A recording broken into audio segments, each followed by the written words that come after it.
여러분 안녕하십니까? 뉴스투데이 강원입니다. 원주경찰서 소속 모 팀장이 사이버 도박장 운영업자에게 수사 내용을 유출한 혐의로 수사를 받고 있습니다. 모 여배우 모친의 불법 도박장 사건을 맡았던 해당 팀장은 당시 경쟁 관계에 있던 해당 업자에게 수사에 필요한 정보를 얻을 정도로 긴밀한 관계를 유지해온 것으로 알려졌습니다. 유주성 기자가 취재했습니다. 원주경찰서 수사과 팀장으로 재직 중인 모 경위가 불법 사이버 도박장을 운영하는 업자에게 수사 정보를 유출한 혐의로 수사를 받고 있습니다. 팀장은 업자에게 내가 경찰 수사를 받고 있는지 알아봐 달라는 취지의 청탁을 받고 인천경찰청이 업자에 대해 수사 중인 것을 확인한 뒤 이 사실을 전달한 혐의를 받습니다. 팀장의 수사 정보 유출은 인천경찰청이 해당 업자의 휴대폰을 압수해 포렌식을 진행하는 과정에서 두 사람 사이의 통화 녹취가 확인되면서 드러났습니다. 팀장은 수사 정보를 알아내기 위해 경찰 내부 시스템에 업자를 자신의 사건 참고인으로 임시 등재한 뒤 임의로 사건 담당자가 됐고 다른 경찰들이 업자에 대해 수사하고 있는지를 검색을 통해 확인했습니다. 경찰이라도 사건 담당자가 아니면 수사 진행 여부를 확인하기 어려운 점을 꼼수로 해결한 겁니다. 경찰 관계자에 따르면 팀장은 작년 모 여배우 모친의 불법 도박장 개설 사건의 수사를 담당하는 등 사이버 도박 관련 수사를 주로 맡아왔는데 경쟁 관계에 있는 해당 업자를 정보원으로 삼아 관련 정보를 얻어왔던 것으로 알려졌습니다. 사건을 맡은 인천경찰청은 팀장이 업자와 친분을 유지하면서 직접 사이버 도박에 참여하고 금품과 향응 등을 수수했는지도 살펴보고 있는 것으로 알려졌습니다. 지난 25일 팀장에 대한 수사 개시 통보를 받은 원주경찰서는 아직 직무배제 조치를 취하지 않았는데 당사자 소명 등을 거쳐 이번 주 안으로 결정하겠다는 방침입니다.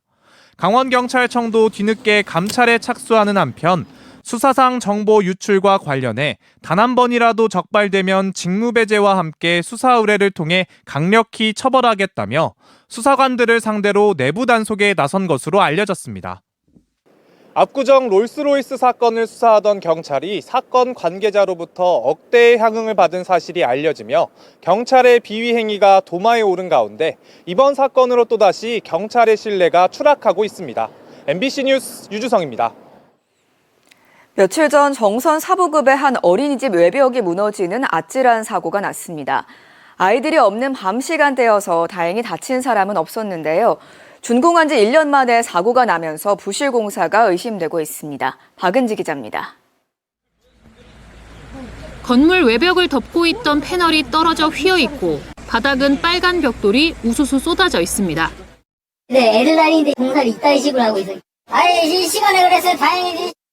지난 28일 밤 9시쯤 정선군 사부급의 한 어린이집 정문에 있던 외벽이 무너져 내렸습니다. 아이들이 모두 하원하고 어린이집 운영이 끝난 시간이어서 인명피해는 없었지만 아이들이 오가던 주 출입구는 아수라장으로 변해 일단 가림막이 설치됐습니다. 추가 붕괴 우려 등을 확인하기 위해 건물 안전진단이 실시됐고 결과가 나오려면 며칠 더 걸릴 전망입니다. 어린이집은 이번 주는 아이들이 등원하지 않도록 안내하고 다음 주부터 인근 고한의 어린이집 공간을 빌려 복구가 완전히 끝날 때까지 교사와 아이들이 모두 이동하기로 했습니다. 공사가 끝날 때까지는 그쪽에서 아이들을 등하원시킬 거고 또 인근에 있는 어린이집이 차량 대여를 해줘서 우리 아이들이 원래 도보로 오던 친구들이 있을 거 아니에요. 그래서 그 친구들도 다 이제 차량을 이용해서 다 그쪽 어린이집으로 할 거고. 사고가 난 어린이집은 국공립 어린이집으로 준공한 지 1년밖에 안 된 것으로 확인됐습니다. 민관 협력 사업으로 민간 재단 기금을 비롯해 국토비와 군비를 합쳐 65억 원이 투입됐는데 하자보수 담보 기간이 끝나기도 전에 사고가 난 겁니다. 부실 시공과 관리 소홀 등이 의심되면서 경찰이 사고 원인 규명과 책임 소재 확인에 나섰습니다. 정선군은 경찰 수사 결과를 지켜보는 한편 안전진단 결과에 따라 신속히 복구하도록 위탁운영재단에 요청했습니다. 처음 설계한 건축사가 거기에 따라 맞게 이제 구조 안전 진단 결과에 따라서 그 결과를 가지고 복구 계획을 이제 다시 수립해 가지고 건축 자재라든지 시공 방법인지 이런 거 이제 대안을 제시할 겁니다. 사고가 난 건물이 완전히 복구되고 안전이 확인될 때까지 당분간 어린이집 아이들과 교사들의 원정불편이 이어질 전망입니다. 자칫 큰 사고로 이어질 수 있었던 만큼 철저한 원인 파악과 재발 방지 대책 마련이 필요해 보입니다. MBC 뉴스 박은지입니다. 춘천시가 60억 원을 들여 설치한 도로 물 분사 시설 클린 로드가 고장나 정작 폭염 때 작동하지 않고 있습니다. 이달 중순까지 수리를 마치겠다고 했는데 일부 구간에선 계속 물이 나오지 않고 있습니다. 김준겸 기자가 현장 취재했습니다. 도로 경계석에서 물줄기가 힘차게 뻗어나옵니다. 폭염이 기승을 부리는 이맘때 도로 열기를 식히기 위해 작동되는 물 분사 시설 클린 로드입니다.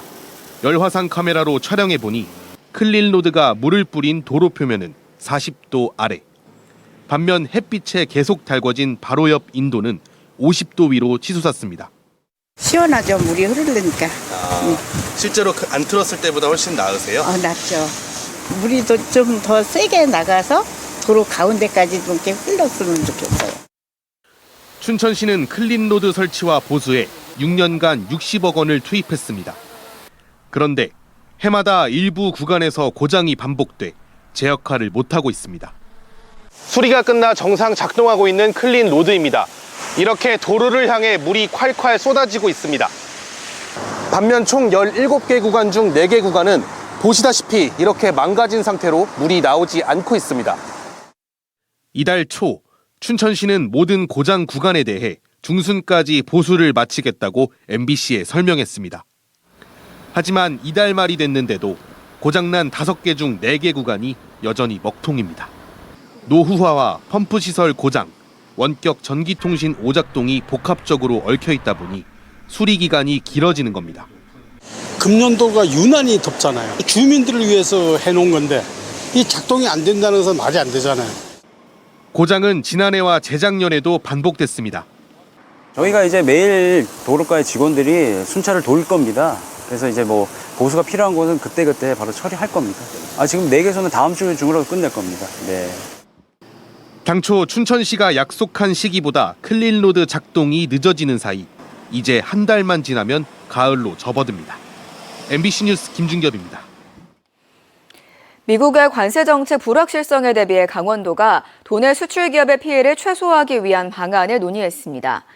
강원도는 피해 기업의 전문가 컨설팅 제공, 강원형 관세 대응 바우처 시범 사업 검토, 신시장 개척과 수출 다변화 전략 추진 등을 중심으로 관세 불확실성에 유연하게 대처하기로 했습니다. 또 관세 협상 시한이 다가오는 만큼 최종 타결 예상 시나리오를 가정해서 기관별로 즉시 추진 가능한 대응 과제를 마련할 예정입니다. 김진태 도지사가 어제 춘천시 서면 안보리 제2경춘국도 공사 예정지에서 원주지방국토관리청 관계자들과 현장 간담회를 열고 제2경춘국도 총사업비 증액 추진 상황 등을 논의했습니다. 제2경춘국도는 2019년 예비타당성 조사 면제 당시 1조 2,863억 원의 사업비가 책정됐지만 공사비 상승 등의 여파로 증액이 불가피한 상황입니다. 김 지사는 제2경춘국도가 완공되면 신호등 없이 고속도로처럼 이용할 수 있게 된다며 내년 상반기에 착공할 예정이라고 말했습니다. 최근 삼척 지역에서 70대 남성이 중증 열성 혈소판 증후군, 이른바 SFTS 확진 판정을 받았습니다. 삼척시 보건소에 따르면 지난 24일 텃밭을 관리하다 작은 소피 참 진드기에 물린 70대 남성이 중증 열성 혈소판 감소 증후군으로 확진 판정을 받아 올해 도내 7번째 확진자로 분류됐습니다. 이에 따라 삼척시는 진드기 서식 우려 지역에 해충 기피제 자동 분사기 50여 대를 설치했고 시민들에게 텃밭 작업이나 야외 활동 시 감염 예방에 주의를 당부했습니다. 주로 4월부터 11월 사이에 발생하는 중증 열성 혈소판 감소 증후군은 감염 후 2주 안에 고열이나 구역질, 구토, 설사 등의 증상을 보이며 예방 백신이나 치료제는 없는 것으로 알려져 있습니다.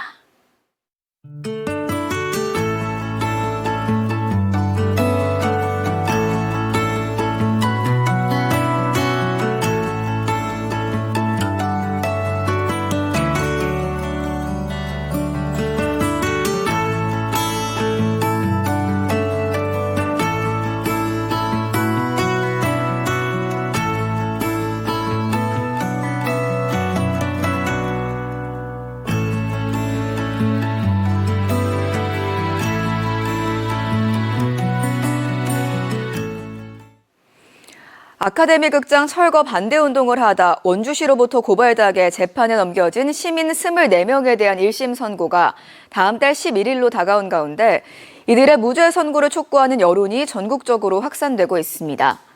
국내 문화예술단체는 어제 국회에서 긴급 기자회견을 열고 지역의 문화유산을 지킨 시민을 죄인으로 만들 수 없다며 법원에 무죄를 선고해 줄 것을 촉구했습니다. 지난 18일부터 시작된 무죄 촉구 온라인 탄원에는 3,000명에 육박하는 시민들이 동참했고 민주당과 정의당 등 여야 정당들도 성명과 기자회견을 통해 시민을 고발한 원주시와 과도한 구형을 내린 검찰을 규탄하고 법원의 무죄를 촉구하고 있습니다. 최근 개정된 지방계약법 시행령에 따라 청년 창업기업도 지방자치단체의 공공사업에 참여할 수 있는 길이 열렸습니다. 강원도에 따르면 여성, 장애인, 사회적 기업에 한정됐던 5천만 원 이하 수익계약 대상에 청년 창업기업이 포함됐습니다. 이에 따라 도내 39세 이하 청년 창업기업 약 8,300개 기업이 공공사업에 참여할 수 있게 됐습니다. 강릉시가 시승격 70주년을 맞아 시민과 관광객들이 모두 참여할 수 있는 농촌 관광 할인 행사를 8월 15일부터 9월 말까지 진행합니다. 이번 행사는 농두릴 기차여행 할인, 농촌 체험 휴양마을 숙박비 지원과 체험학습비 지원으로 나뉘어 진행되는데 프로그램별로 10에서 20%가량 추가 할인을 받을 수 있습니다. 별도의 사전 예약 없이 참여할 수 있으며 참여 마을과 행사 내용은 시청 홈페이지와 강릉관광 공식 SNS 채널을 통해 게시될 예정입니다. 춘천시가 정부와 항공안전기술원이 주관한 드론특별 자유화구역 공모에 선정됐습니다. 드론특별 자유화구역은 드론법에 따라 비행 승인과 항공 촬영, 야간 비행 등 드론 비행 관련 6대 규제를 간소화할 수 있는 일종의 규제 샌드박스입니다. 춘천시는 서면 1원을 드론 레이싱 코스 특구로 조성하고 송암 스포츠타운 1원은 드론 관제 시스템 실증단지로 개발할 계획입니다. 강릉시청 컬링팀 팀킴의 김선영 선수가 2025-2026 시즌 국가대표로 뽑혔습니다. 김 선수는 진천에서 열린 2025 한국컬링선수권대회 믹스더블 종목에서 강원도청 컬링팀의 성지훈, 정영성 선수와 호흡을 맞추며 우승을 차지해 국가대표로 선발됐습니다. 믹스더블은 컬링의 혼성 종목으로 대한민국 믹스더블팀은 현재 세계 랭킹 4위를 차지하고 있습니다.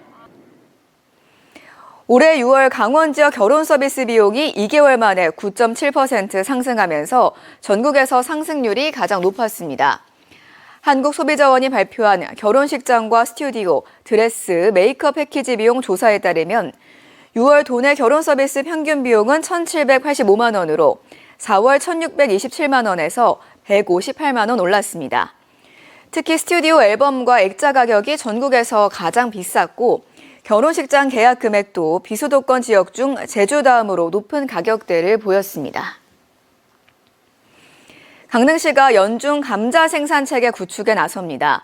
강릉시는 농촌진흥청이 주관하는 기술보급 블렌딩 협력 모델 시범사업에 선정돼 국비 등 모두 10억 원의 예산을 투입해 4계절 감자 생산 체계 구축 고소득 장목화 사업을 추진할 계획이라고 밝혔습니다. 주요 사업 내용은 현재 주로 봄 감자 재배 위주에서 가을과 겨울 재배 종자를 신규 도입해서 연중 감자 생산 체계를 구축하는 것으로 내년부터 추진될 예정입니다. 양양군이 공직기강 확립과 청년문화 정착을 위해 다음 달 말까지 한 달간 공직사회 전반에 청렴주의보를 발령합니다. 주요 내용은 직무 관련자와의 식사 등 만남 금지, 휴가 명목의 금품 선물 숙박권 등 수수 금지, 근무시간 준수와 무단 이탈 금지 등입니다. 양양군은 향후 자체 점검과 함께 공직기관 해이 사례에 대해 무관용 원칙으로 엄정 대응한다는 방침입니다. 고성군이 오는 9월 13일까지 무더위 쉼터를 운영하는 등 온열 질환자 예방을 위한 홍보 활동을 벌입니다. 군에서 운영하는 무더위 쉼터는 실내와 야외 각각 16개씩 모두 32개로 실내 무더위 쉼터는 관공서를 비롯해 각 읍면 경로당이며 야외 무더위 쉼터는 마을 정자입니다. 한편 질병관리청 온열질환 응급실 감시체계에 따르면 지난 5월 15일부터 집계된 전국 온열질환자는 누적 2,631명으로 이 가운데 12명이 사망하는 등 무더위 피해가 잇따르고 있습니다. 피서철 내수면 수산자원 보호와 불법 어업을 막기 위해 양양군이 다음 달 8일까지 내수면 불법 어업 집중 단속을 실시합니다. 단속 대상은 폭발물과 전류 등 수중 배터리를 사용한 어루 행위와 무허가, 무신고 어업 행위, 동력 보트나 잠수 장비를 사용한 불법 어루 행위 등입니다. 양양군은 특히 불법 어구 설치나 투망 작살 행위 등에 대한 집중적인 지도와 단속을 실시할 예정입니다. 이상으로 강원 뉴스 마칩니다. 시청해주신 여러분 고맙습니다.